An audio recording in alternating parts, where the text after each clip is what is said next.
اللہ رب العزت نے انسان کو جو زندگی عطا فرمایا ہے، زندگی کے ساتھ ایک قانون بھی عطا کیا ہے جو دنیا کی سب سے عظیم نعمت ہے۔ اللہ رب العزت نے اسلام کی نعمت جو عطا کی ہے وہ ایک بہترین قانون ہے، بہترین لائحہ عمل، زندگی گزارنے کا طریقہ اور سلیقہ ہے۔ اللہ رب العالمین نے صحیح اور غلط کو واضح کیا ہے، اور واضح کرنے کے بعد انسان کو اختیار دیا ہے،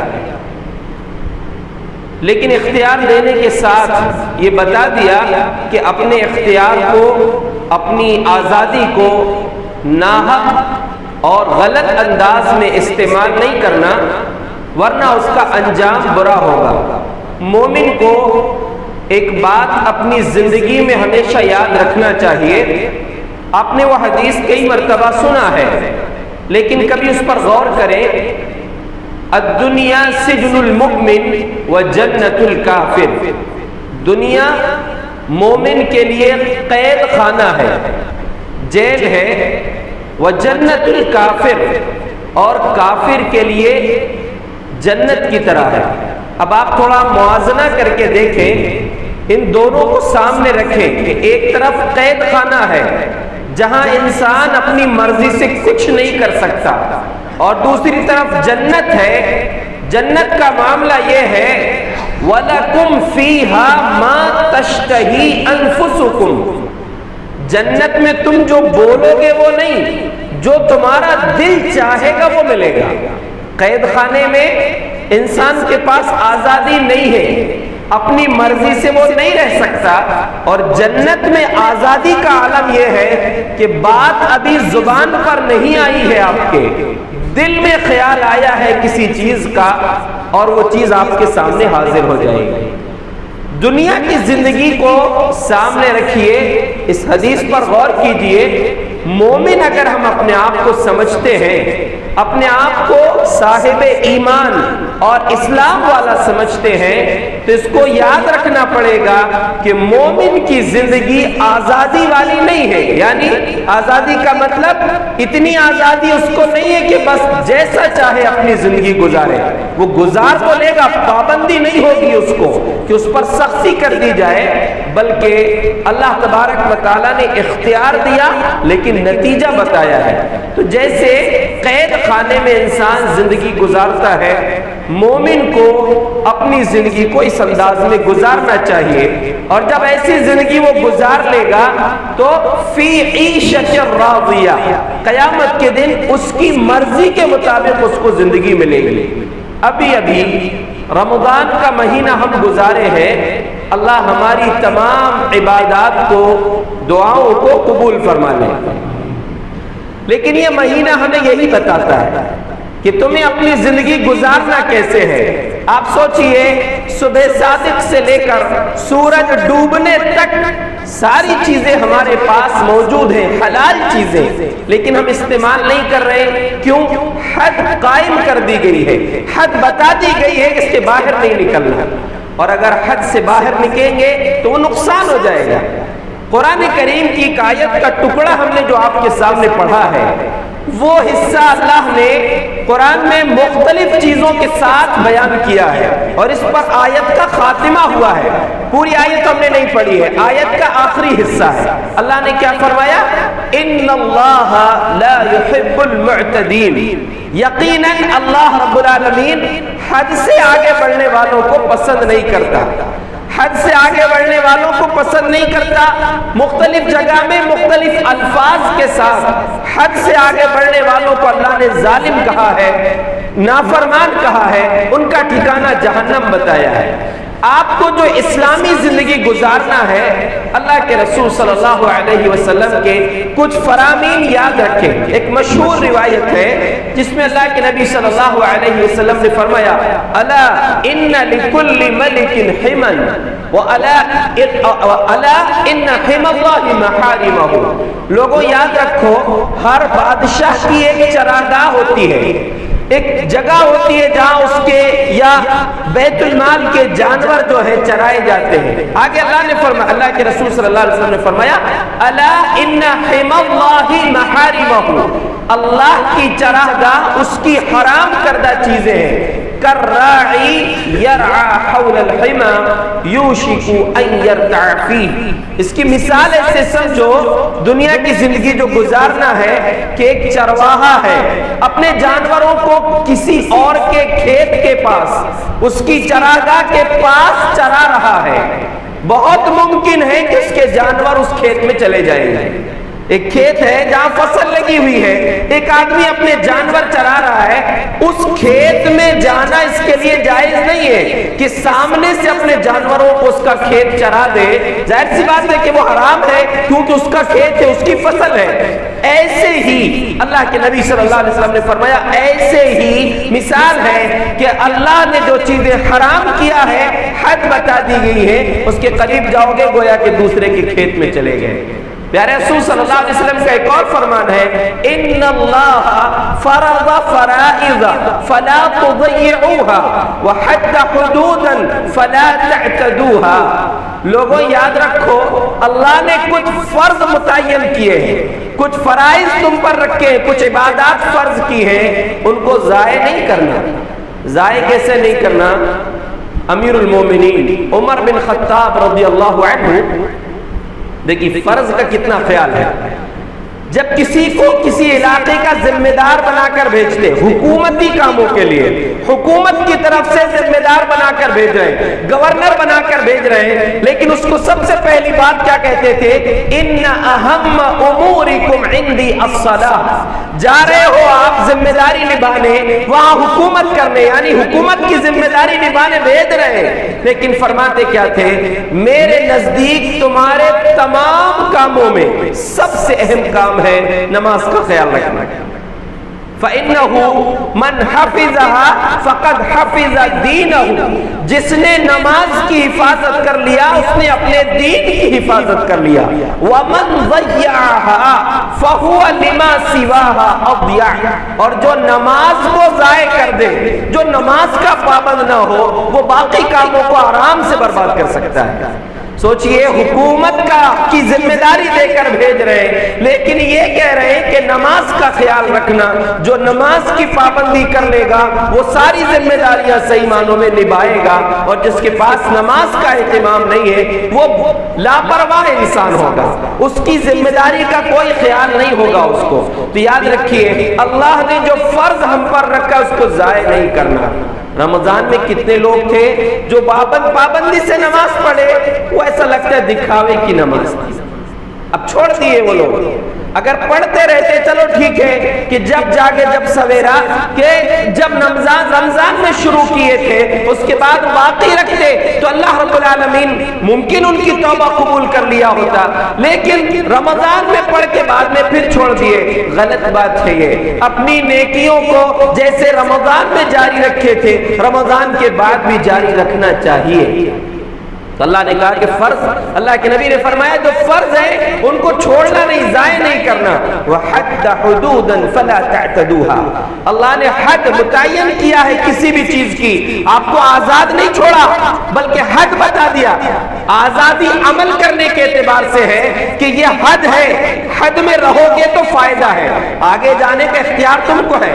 حضرت علی رضی اللہ عنہ کہا کرتے تھے کہ دیکھو یہ دنیا ہے، اليوم عمل ولا حساب، یہ دنیا ہے یہاں عمل کی اجازت ہے، تمہیں عمل کے لیے اختیار ہے، حساب لینے والا کوئی نہیں، کوئی تم سے نہیں پوچھ رہا ہے۔ یہاں تک کہ اللہ نے اپنے نبی سے کہا لست علیہم بمسیطر، اے نبی آپ ان پر داروغہ نہیں ہے زبردستی ان کو دین ان کو قبول کروا لے، مجبور کر دے، نہیں۔ اللہ نے یہ کہہ دیا کہ آپ داروغہ نہیں، آپ کا کام پہنچا دینا ہے۔ علی رضی اللہ عنہ کیا فرما رہے ہیں کہ الیوم عمل ولا حساب، آج عمل ہے حساب نہیں لے رہا ہے کوئی، وغدن حساب ولا عمل، لیکن کل قیامت کے دن حساب ہوگا، عمل کرنے کی اجازت نہیں ہوگی، عمل کرنے کے موقع ہی نہیں ملے گا۔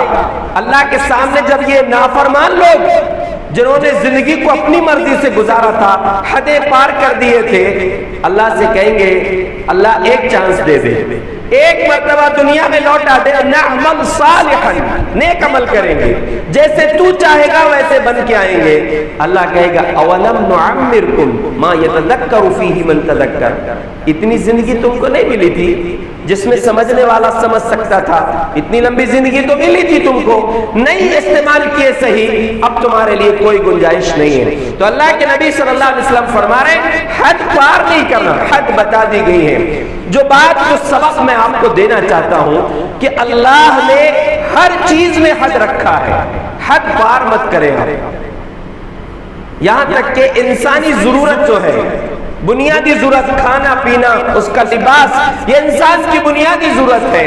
اللہ رب العالمین نے قرآن میں فرمایا کلوا واشربوا ولا تسرفوا ان اللہ لا يحب المسرفین، کھاؤ پیو لیکن حد سے آگے نہیں بڑھنا۔ کچھ لوگ ہوتے ہیں کھانے کو آخری کھانا جیسے کھاتے ہیں کہ اس کے بعد ملے گا کہ نہیں، اتنا کھا لیتے ہیں، جبکہ نماز کا معاملہ یہ ہونا چاہیے کہ نماز ایسے پڑھو گویا کہ آخری نماز ہے، یہ نبی کا فرمان ہے۔ لوگ دعوتوں میں ایسا کھاتے ہیں کہ اس کے بعد کھانا ملے گا کہ نہیں ملے گا۔ اللہ رب العالمین فرما رہا ہے کلوا واشربوا ولا تسرفوا، کھاؤ پیو لیکن حد سے آگے نہیں بڑھنا۔ اس آیت کی تفسیر میں اہل علم نے کہا ہے اللہ نے اس میں بہت زیادہ آدھی طب کو بیان کر دیا، حکمت بیان کر دیا، اس لیے کہ حکیموں کا کہنا یہ ہے البطن بیت الداء، پیٹ بیماریوں کا گھر ہے، یہی سے بیماریاں شروع ہوتی ہیں، تو اس میں حساب سے بھرو۔ اللہ کے نبی صلی اللہ علیہ وسلم کا فرمان ہے ما ملأ آدمی اللہ انسان نے کسی بھی برتن کو، جتنے برتن بھرے جاتے ہیں جو انسان بھرتا ہے اس میں سب سے برا برتن انسان کا پیٹ ہے۔ انسان کا پیٹ جو ہے وہ سب سے برا برتن ہے، کیا کیا بھر لے انسان یہ سوچتا ہے، بس آنا چاہیے، کیسا آنا اس سے مطلب نہیں ہے۔ یاد رکھیں اللہ کے نبی صلی اللہ علیہ وسلم کا فرمان ہے انسان کے لیے کافی ہے اتنا کھا لے اس کی پیٹ سیدھی رہ سکے، اور بہت زیادہ کھانا ہے تو 3 حصے کر لو، ایک حصہ کھانے کا، ایک حصہ پانی کا اور ایک حصہ ہوا کا، یہ نبی کا فرمان ہے۔ لیکن اس میں بھی لوگ حد سے آگے بڑھ جاتے۔ سوچئے کہ حد کے اندر رہنا کتنی اہم بات ہے، اللہ کھانے پینے میں بھی حد بیان کیا۔ اسی آیت کے ضمن میں امام بخاری رحمۃ اللہ علیہ نے نبی صلی اللہ علیہ وسلم کا فرمان ذکر کیا ہے کلوا واشربوا والبسوا وتصدقوا ولا تسرفوا، کھاؤ پیو پہنو صدقہ کرو لیکن حد سے آگے نہیں بڑھو۔ عبداللہ ابن عباس رضی اللہ عنہ فرماتے ہیں اسی کے آگے ذکر ہے صحیح بخاری میں کل ما شئت والبس ما شئت، حلال کمائی میں سے جو چاہو کھاؤ، جو چاہو پہنو، اچھا کھاؤ اچھا پہنو، ما اخطأتک اثنتان، جب تک 2 چیزیں تمہارے اندر نہ آئیں، صرف ولا مخیلہ، فضول خرچی نہیں آنا چاہیے، تکبر نہیں آنا چاہیے۔ اچھے کپڑے پہنو لیکن اچھے کپڑے پہن کے دوسرے کو حقیر مت سمجھو، اچھے کپڑے پہنو لیکن اس انداز میں پہنو جو نبی نے سکھایا ہے۔ پھر وہی بات کہ کپڑا ٹخنے سے نیچے رکھنا ہی تکبر ہے، اور یہ کیا کہہ رہے ہیں عبداللہ ابن عباس رضی اللہ عنہ، 2 چیزیں نہیں آنا چاہیے کہ فضول خرچی اور دوسرا تکبر، جو لگتا ہے پہنو، اچھا کپڑا پہنو، اچھا کھانا کھاؤ لیکن فضول خرچی نہیں آنا۔ تو حد سے آگے نہیں بڑھنا، کھانے پینے میں بھی حد بیان کی گئی ہے۔ دعا اللہ کو بہت پسند ہے۔ اللہ کے نبی صلی اللہ علیہ وسلم نے فرمایا لیس شیء اکرم عند اللہ من الدعاء، اللہ کے نزدیک دعا سے زیادہ باعزت چیز کچھ بھی نہیں ہے۔ جب انسان دعا کرتا ہے، اپنے رب کے سامنے ہاتھ اٹھاتا ہے، سجدے میں جاتا ہے تو اللہ کے سامنے اقرار کرتا ہے کہ اللہ میں محتاج ہوں، تو غنی ہے، تو بے نیاز ہے، ہم تیرے محتاج ہیں، وہ چیز اللہ کو بڑی پسند آتی ہے۔ بلکہ نبی نے یہ بھی فرمایا من لم يسأل اللہ یغضب علیہ، جو اللہ سے مانگتا نہیں اللہ کو اس پر غصہ آتا ہے۔ لیکن دعا میں بھی حد بیان کی گئی، اللہ نے خود فرمایا ادعوا ربکم تضرعا وخفیا ان اللہ لا يحب المعتدین، لوگوں اپنے رب سے دعا کرو، گڑ گڑا کر مانگو، خاموشی کے ساتھ اس سے دعا مانگو. یقیناً اللہ رب العالمین حد پار کرنے والوں کو پسند نہیں کرتا. دعا کے ساتھ اللہ نے حد کا ذکر کیا ہے کہ ایک حد ہے اس سے آگے نہیں بڑھنا. دعا کیسے کرنا؟ جیسے نبی نے سکھایا ہے. نبی نے ہر چیز کے لیے دعا ہمیں سکھلائی ہے, ہر انداز کے ساتھ. ہاتھ اٹھا کے بھی آپ دعا کر رہے ہیں جب ضرورت پڑے, نماز میں آپ دعائیں کر رہے ہیں, اللہ سے مانگ رہے ہیں, اس انداز میں مانگے جو نبی نے سکھایا ہے. صحیح بخاری میں ہے, صحابہ اکرام کہتے ہیں ہم لوگ سفر میں جب کسی وادی میں داخل ہوتے زور زور سے کہتے لا الہ الا اللہ, اللہ اکبر, زور زور سے بولتے. اللہ کے نبی صلی اللہ علیہ وسلم نے فرمایا یا ایھا الناس اربعوا علی انفسکم, لوگوں اپنی جانوں پر رحم کرو, اپنے آپ پر رحم کرو. تدعون ربکم ما هو اصم ولا غائبا, تم اپنے اس رب کو پکار رہے ہو جو نہ تو بہرا ہے نہ تم سے غائب ہے. انہ سمیع قریب, وہ تم سے قریب بھی ہے اور تمہاری دعاؤں کو سنتا بھی ہے. چلانے کی ضرورت نہیں ہے, تمہیں زیادہ زور سے بولنے کی ضرورت نہیں ہے, خاموشی سے اپنے رب سے دعا کرو. حد پار نہیں کرنا, بہت زور زور سے چلا کے نہیں بولنا. ابھی میں آپ کو بتا رہا ہوں کہ اس حد پار کرنے کا دعا میں اس کا نتیجہ کیا ہوا جو آج ہم اپنے آنکھوں سے دیکھ رہے ہیں, اپنی کانوں سے سن رہے ہیں. اللہ کے نبی صلی اللہ علیہ وسلم کے ایک صحابی سعد رضی اللہ عنہ, ایک تو یہ ہے کہ بہت چلانا نہیں دعا کرنے کے لیے, دوسرا دعا اس انداز میں مانگنا جامع انداز میں جو نبی نے سکھلایا ہے. سعد رضی اللہ عنہ کے بیٹے دعا کر رہے ہیں, دعا کرتے کرتے کیا بولتے ہیں؟ اللہم انی اسألک الجنت ونعیمها واستبرقها, اے اللہ میں تجھ سے جنت کا سوال کرتا ہوں, اس کی نعمتوں کا سوال کرتا ہوں, اور وہاں کے ریشمی لباس تجھ سے مانگتا ہوں. وَأَعُوذُ بِكَ مِنَ النَّارِ وَسَلَاسِلَهَا وَأَغْلَالَهَا, اے اللہ میں تجھ سے جہنم سے تیری پناہ چاہتا ہوں, وہاں کی بیڑیوں سے, وہاں کی زنجیروں سے میں تیری پناہ چاہتا ہوں. حضرت سعد رضی اللہ عنہ نے سنا, کہا بیٹا دعا تو نے بڑی اچھی کیا ہے, اللہ سے بڑی اچھی بات مانگا ہے اور بہت بڑی چیز سے تو نے اللہ کی پناہ مانگی ہے, لیکن سن, میں نے اللہ کے نبی صلی اللہ علیہ وسلم کو فرماتے ہوئے سنا ہے انہو سیکون قوم یعتدون فی الدعاء. بیٹا میں نے خود اللہ کے نبی سے سنا ہے کہ آپ نے فرمایا ایسے لوگ آئیں گے جو دعا کرنے میں بھی حد پار کر دیں گے, دعا کرنے میں حد سے آگے بڑھ جائیں گے. اور پھر یہی آیت پڑھ کر سنائی ادعوا ربکم تضرعا وخفیا, لوگوں اپنے رب سے مانگنا ہے تو گڑ گڑا کر مانگو, خاموشی کے ساتھ مانگو, اور صحیح معنوں میں اگر مانگنا ہے تو رات کی تاریکی میں مانگو. وہ رات کی تاریکی جس وقت رب خود اعلان کرتا ہے حل من سائل فاعطیہ حل من داع فاستجیب لہ, ہے کوئی دعا کرنے والا اس کی دعا قبول کر لوں, ہے کوئی مانگنے والا کہ میں اس کی مانگ کو پوری کروں.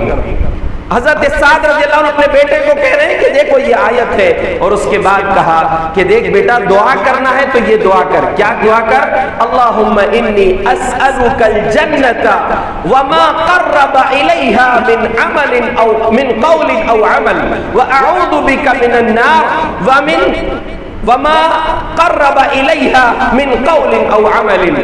اے اللہ میں تجھ سے جنت مانگتا ہوں اور مجھے جنت دے اور توفیق دے ایسی بات کہنے کی, ایسے عمل کرنے کی جو مجھے جنت تک پہنچا دے. اے اللہ میں تیری پناہ چاہتا ہوں جہنم سے اور ایسی بات اور ایسے عمل سے جو مجھے جہنم تک پہنچا دے. بس اتنا کہہ لو, یہی تمہارے لیے کافی ہے. تو خاموشی کے ساتھ دعا کریں. بعض سلف نے کسی کو دیکھا کہ مسجد میں بیٹھ کے دعا کر رہا ہے اور رو رہا ہے, رو کر دعا کر رہا ہے مسجد میں, تو کہا کہ لو کانا بکاؤک فی بیتک لکانا خیرا لک, تیرا یہ رونا تیرے گھر میں ہوتا تو بہتر ہوتا تیرے لیے. بہت ممکن ہے آپ لوگوں کے بیچ میں دعا کر رہے ہیں, اس کا مطلب یہ نہیں کہ مسجد میں دعا مت کریں. دعا کر رہے ہیں آپ, اور اگر آپ کی آنکھوں سے آنسو نکل گئے, ممکن ہے کہ آپ کے دل میں یہ بھی خیال آ جائے کہ لوگ کہیں گے کہ تو کتنا ڈوب کے دعا کر رہا ہے, کتنا دل سے مانگ رہا ہے. اگر یہ خیال آ گیا تو سب غلط, دکھاوا آگا آپ کے اندر. لیکن آپ اکیلے گھر میں رو رہے ہیں, اپنے گھر میں آپ اللہ کے سامنے دعا کرتے ہوئے رو لیں, تو وہ رونا تو اتنا پسند ہے رب کو. اللہ کے نبی صلی اللہ علیہ وسلم کو فرمانے عینان, دو آنکھیں ایسی ہیں جن پر اللہ نے جہنم کو حرام کر دیا ہے. عین بکت من خشیت اللہ وعین حرست فی سبیل اللہ، ایسی آنکھ جو اللہ کے ڈر سے رو لے، اور ایسی آنکھ جو اللہ کی راہ میں مجاہدین کی حفاظت کرے، نگرانی کرے، اپنی نیند کو قربان کر کے مجاہدوں کی نگرانی کرے، ایسی دو آنکھوں پر اللہ نے جہنم کو حرام کر دیا ہے۔ پیارے رسول کا فرمان کہ قیامت کے دن عرش کے سائے کے نیچے وہ خوش نصیب لوگ ہوں گے جن میں سے ایک خوش نصیب ہوگا وَرَجُلٌ ذَكَرَ اللَّهَ خَالِيًا فَفَاضَتْ عَيْنَاهُ، ایسا خوش نصیب انسان جس نے اکیلے میں، خالیاً کا لفظ ہے اکیلے میں، سب کے سامنے نہیں، کیونکہ سب کے سامنے رونے میں خطرہ ہو سکتا ہے، ممکن ہے آپ کے اندر اخلاص ہو، دکھاوا نہ آئے، لیکن آ سکتا ہے، شیطان ڈال سکتا ہے۔ حدیث کے الفاظ ہیں اکیلے میں اللہ کو یاد کر کے اس کی آنکھوں سے آنسو جاری ہو گئے، ندامت کے اندھیروں سے بدل جاتی ہے تقدیریں، اندھیری رات کے آنسو خدا سے بات کرتے ہیں۔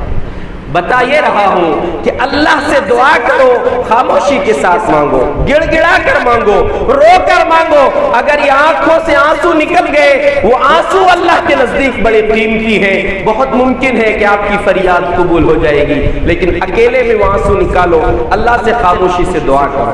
اللہ تبارک و تعالیٰ نے قرآن میں ایک حکم دیا جہاد کا، جہاد کے حکم، جو سب سے پہلا حکم جہاد کی اجازت آئی تھی، اللہ نے فرمایا یا ایھا الذین آمنوا قاتلوا الذین یقاتلونکم ولا تعتدوا ان اللہ لا یحب المعتدین۔ او لوگو، اللہ کی راہ میں جہاد کرو، کس سے کرو؟ جو تم سے لڑتے ہیں ان سے لڑو، دشمنوں سے مقابلہ کرو، لیکن ولا تعتدوا، حد پار نہیں کرنا، حد کے اندر رہ کر جہاد کرنا۔ قربان جائیے اسلام کی تعلیمات پر کہ دشمن سے لڑنے کی بات ہے، پھر بھی حد کے اندر رہنے کی بات ہے کہ دشمن سے مقابلہ کرنے کی باری آئے تو لڑنا، لیکن حد پار نہیں کرنا۔ حد پار کرنے کا کیا مطلب؟ احادیث میں آپ کو ملے گا، مثلا نہیں کرنا کہ جس کو قتل کر دیا، دشمن مر چکا ہے آپ کا، اب اس کے کان کاٹ رہے ہیں، ناک کاٹ رہے ہیں، اس کے جسم کو الگ الگ ٹکڑے کر رہے ہیں، نہیں، مر گیا وہ، اس کو چھوڑ دیجئے۔ عورتوں کو نہیں مارنا، بچوں کو نہیں مارنا، جو اپنی عبادت گاہ میں عبادت کرنے لگا ہوا ہے اس کو نہیں مارنا، جو لوگ جنگ میں شریک نہیں ہیں ان کو نہیں مارنا، درختوں کو نہیں کاٹنا، جانوروں کو قتل نہیں کرنا۔ دیکھیے یہ اسلامی تعلیمات ہیں۔ پیارے رسول جب اپنے کسی لشکر کو بھیجتے تھے، جس لشکر میں خود نہیں جاتے تھے، آپ جب بھیجتے تھے تو جاتے وقت ان کو نصیحت کرتے تھے یہ ساری چیزوں کی کہ دیکھو تم جا رہے ہو اللہ کی راہ میں جہاد کرنے، لیکن ان چیزوں سے پرہیز کرنا۔ سوچئے جہاد میں بھی اللہ تبارک و تعالیٰ نے حد بیان کیا، وَلَا تَعْتَدُوا، حد پار نہیں کرنا۔ کیوں نہیں کرنا؟ ان اللہ لا يحب المعتدین، اللہ حد پار کرنے والوں کو پسند نہیں کرتا۔ اللہ نے حد بیان کیا ہر چیز میں۔ آج ہم دیکھیں حد پار کرنے کی وجہ سے جو نقصان ہے وہ کیا ہے۔ اللہ کے رسول صلی اللہ علیہ وسلم نے 5 چیزیں بیان فرمائی ہیں کہ جب ایسا ہوگا تو نتیجہ یہ ہوگا۔ ان میں سے ایک چیز ہے وَلَمْ يَنْقُضُوا عَهْدَ اللَّهِ وَعَهْدَ رَسُولِهِ إِلَّا سَلَّطَ اللَّهُ عَلَيْهِمْ عَدُوًّا مِّنْ غَيْرِهِمْ فَأَخَذُوا بَعْضَ مَا فِي أَيْدِيهِمْ۔ سنن ترمذی، سنن ابن ماجہ کی روایت ہے یہ کہ آپ نے فرمایا کہ جب بھی لوگ اللہ اور اس کے رسول کے احکامات کو چھوڑ دیں گے، ہماری حد کیا ہے؟ اللہ اور اس کے رسول نے جو حد بتائی ہے، جو احکامات بتائے ہیں ان کے مطابق زندگی گزارنا۔ لیکن جب ان حدوں کو پار کر دیں گے، اللہ اور اس کے رسول کے فرامین کو چھوڑ دیں گے، تو اللہ کیا کرے گا نتیجے میں؟ اس کو سنیے اور اپنے سماج، اپنے معاشرے کا، ملک کے حالات کا معائنہ کیجئے۔ فرمایا کہ اللہ دوسری طرف سے دشمنوں کو مسلط کر دے گا، پھر وہ دشمن کیا کریں گے؟ فَأَخَذُوا بَعْضَ مَا فِي أَيْدِيهِمْ، جو اختیارات تھے ہاتھوں میں ان کو چھیننے کی کوشش کریں گے۔ آج حجاب پر پابندی کی بات ہو رہی ہے، ہر کچھ دنوں کے بعد کوئی نئی پابندی کی بات آتی ہے، حجاب پر پابندی کی بات۔ کبھی آپ نے سوچا کہ کتنے لوگ ہیں جو، کتنے بھائی ایسے ہیں جو بے غیرت ہو گئے، کتنے باپ ایسے ہیں جو بے غیرت ہو گئے، جن کو اپنے گھر کے پردے کی فکر ہونا تھا ان کو وہ فکر نہیں رہی۔ کل پرسوں کچھ جگہوں سے کچھ لوگوں نے ایک فوٹو اور اس کے ساتھ ایک آڈیو کلپ بھی بھیجا، کسی خاتون کی آواز جو سمجھا رہی ہے۔ فوٹو کہاں کی تھی؟ ہمارے شہر سیونی کی نمائش جو پردرشنی آئی ہوئی ہے وہاں کی فوٹو تھی کہ آگے لڑکے کھڑے اور ان کے چپکے ہوئے برقعے والی لڑکیاں کھڑی ہوئی۔ ہائے افسوس، یہ قوم کہاں چلی گئی؟ کتنا بولے اس قوم کو، کتنا سمجھائیں، ان سے چپک کر وہ کھڑی ہوئی ہیں برقعے والی لڑکیاں، اور وہاں نمائش دیکھنے کے لیے پیچھے سے کسی نے فوٹو لیا ہے۔ کیسے بے غیرت ہو گئے، کیسے ہو گئے لوگ؟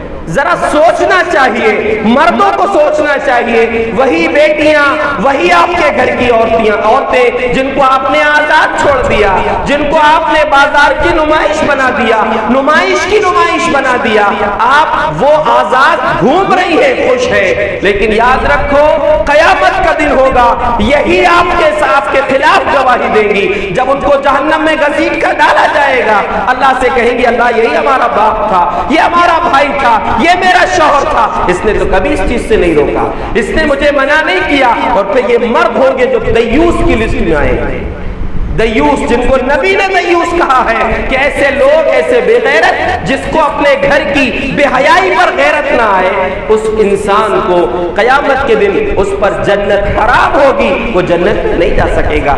حد پار کر دیے۔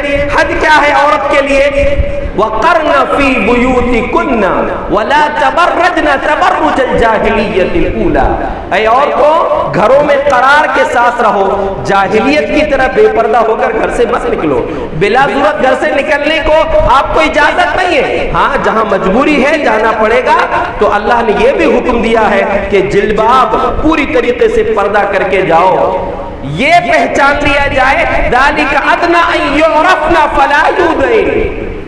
ذرا قرآن کے الفاظ پر غور کریں اور ہمارے سماج پر غور کریں۔ قرآن کے الفاظ کیا ہیں؟ اچھا برقع پہنو، اچھی چادر اوڑھو، تم کو پہچان لیا جائے گا تو تکلیف نہیں پہنچائی جائے گی۔ کیسے پہچان لیا جائے گا؟ کہ یہ عزت دار عورت ہے، اس کا برقع بتاتا ہے کہ یہ باحیا عورت ہے، اس کے اندر کون ہے برقعے کے اندر وہ سمجھ میں نہیں آتا۔ ایسی پہچان ہونا چاہیے۔ آج کے برقعے کی پہچان کیا ہے؟ یہ کتنی موٹی ہے، اس کی حالت کیا ہے، وہ پہچان ہو رہی ہے۔ کئی برقعے ایسے ہیں کہ برقعے کے اندر کے کپڑے کی پہچان ہوتی ہے، کون سے کلر کے کپڑے پہنے۔ ایسے برقعے پہننے والیاں مجرم تو ہیں، ان کے ساتھ ان کے گھر کے مرد بھی مجرم ہیں۔ جب یہ حد پار کر دیے، حد یہ تھی کہ گھر عورتوں کو گھر میں رکھو، وہ حد پار کرنے کی وجہ سے برقعے کی پابندی کا مطالبہ ہو رہا ہے۔ یہ حدیث کہہ رہی ہے کہ جب تم اللہ اور اس کے رسول کے احکامات کو چھوڑو گے، اللہ ایسے دشمنوں کو مسلط کرے گا جو تمہارے اختیارات کو چھیننے کی بات کہیں گے۔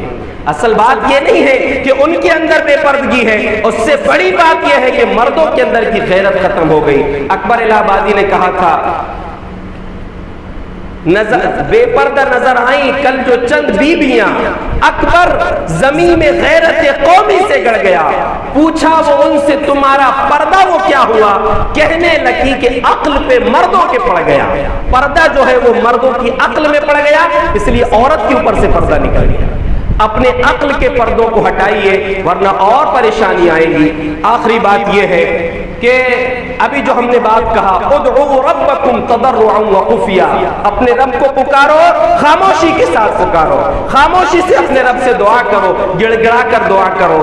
اس میں حد پار کر دیے تو اللہ تبارک و تعالیٰ نے وہ بات بھی ہم کو دکھا دیا۔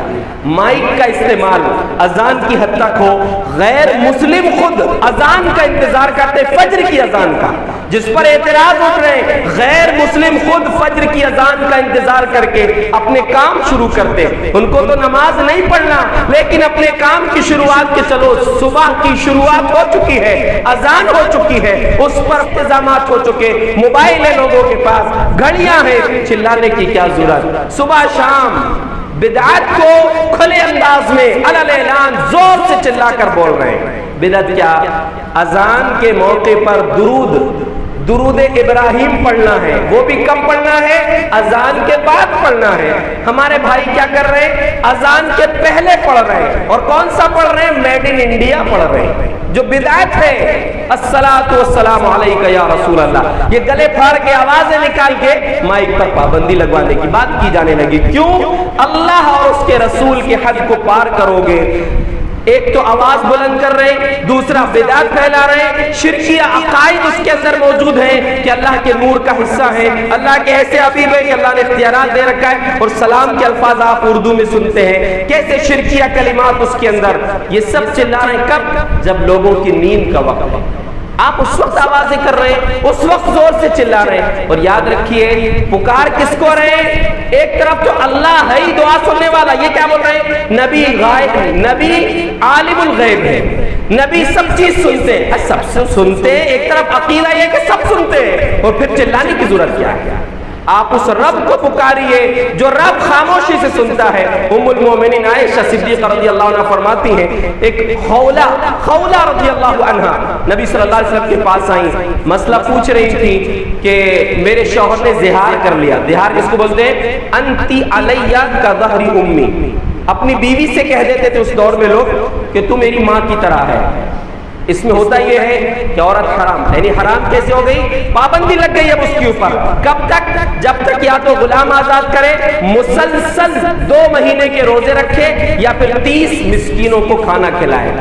اب معاملہ یہ ہوا کہ پابندی لگ گئی. اللہ تبارک و تعالیٰ نے کہ اللہ کے نبی کے پاس حضرت خولہ رضی اللہ عنہ آئی کہ میرے شوہر نے ایسا بات کہی جی، میری غلطی تو نہیں ہے اس میں. حضرت عائشہ فرماتی ہے خاموشی سے بات کر رہی تھی کمرے کے ایک کونے میں، دوسرے کونے میں میں تھی، مجھے آواز نہیں آئی کہ وہ کیا بول رہی ہیں. اللہ نے قرآن کی آیت نازل فرما دیا، قد سمع اللہ قولا التی تجادلک فی زوجہا وتشتکی الی اللہ.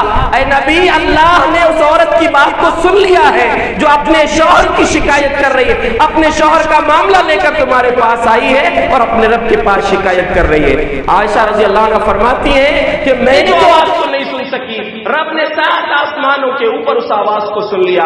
ایسا رب ہے ہمارا، اس کو پکارنے کے لیے چلانے کی ضرورت نہیں ہے، مائک کھول کے لوگوں کو پریشان کرنے کی ضرورت نہیں ہے. اور یاد رکھیں حضرت لقمان نے اپنے بیٹے سے کہا تھا وَاقْصِدْ فِي مَشْيِكَ وَاغْضُضْ مِنْ صَوْتِكَ إِنَّ أَنْكَرَ الْأَصْوَاتِ لَصَوْتُ الْحَمِيرِ.